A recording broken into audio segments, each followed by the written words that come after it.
नमस्कार दर्शक बंधु प्रधान फार्मिंग यूट्यूब चैनल आपको स्वागत। आज आम जाना आईबीडी वैक्सीन विषय वैक्सीन केमिति करा जाए और यार नियमावली। वैक्सीन करला पूर्व प्रथमे बोर्डिंग रूम को भल भाव परिष्कार रखंतु। हाँ मन रखंतु आईबीडी वैक्सीन कला बेले आईबीडी वैक्सीन कला दिन कौन सी मेडिसिन देवे नहीं। पानी रे कौन सी मेडिसिन दिंतु नहीं, केवल पानी ही दिंतु।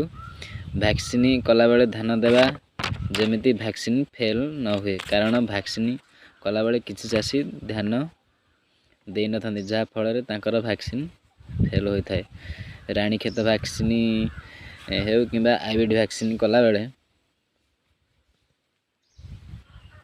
वैक्सीन को बरफ रखी वैक्सीन करंतु। प्रथम 3टी कोर्स जो रोचे वैक्सीन यह आखिरे करा जाए। वैक्सीन करने कौन कौन सब इक्विपमेंट दरकार, गोटे सिरिंज, ड्रपर, डायल्यूशन पानी, बरफ आ वैक्सीन डोजेज हिसाब से आप वैक्सीन आने।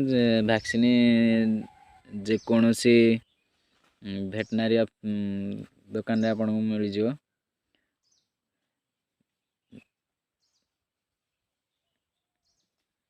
डायल्यूशन पानी को सिरिंज रे काढ़ी वैक्सीन रे मिसाई दिंतु। वैक्सीन को मिसाइवाई भल भाव मिसाइवाई 2 ରୁ 3 थर हल्का तल उपर करेंगे।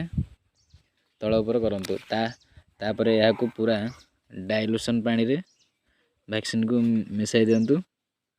मिसाई देला परे ड्रपर ऊपर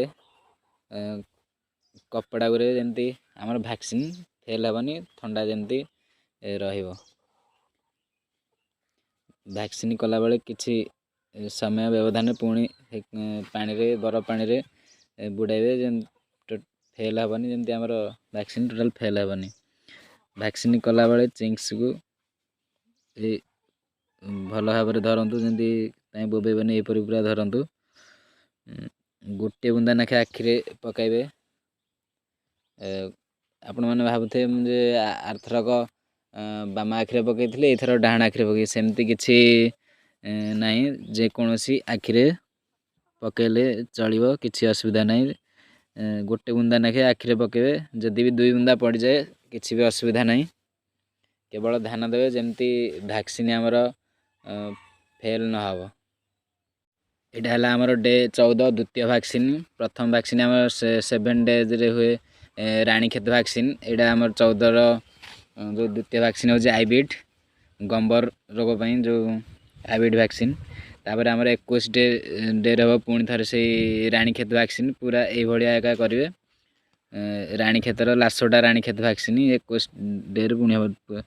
प्रथम 7 दिन थे, पुणी 14 दिन थे, 21 दिन थे। प्रथम 7 दिन रानीखेत वैक्सीन। जदि चिंग्स आखि खोलुनी नाकरे देबे किछि असुविधा नै, नाकरे ओड्रे देबे, नाकरे देले किछि असुविधा नै, जो नाकरे ही दियंतु। पुणी 21 दिन से रानीखेत लाशटा वैक्सीन करेंगे। यह करिया नित्यांत आवश्यक, नकले